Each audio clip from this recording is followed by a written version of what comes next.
Hey guys, and welcome to the introduction to texturing in Blender. What is texturing? Well, a texture is basically an image or a pattern of some sort that is projected onto your material. So for example, a texture for a wall could be the image of a plaster or brick texture, depending on what you're looking for.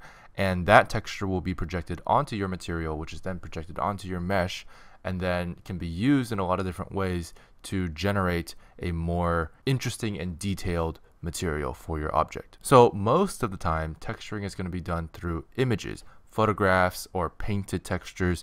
You're going to have, for example, a picture of wood that somebody took of an actual plank of wood that you can then project onto your material. Now, the way you texture something, it can be either a single texture that is, for example, a poster that you just put on there, and it just works one for one.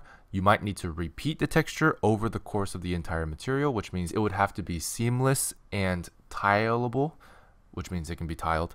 And in those cases, texture files are typically manipulated in a way where it's perfectly seamless, which means that whenever it repeats, it doesn't look like two images next to each other. It looks like it blends perfectly. So you want to make sure you know what kind of texture you want for your material. A couple other things you might want to know about texturing that we'll talk about in the next few videos is UV mapping, which is when you take a 3D object and sort of peel its surface apart and flatten it into a 2D image.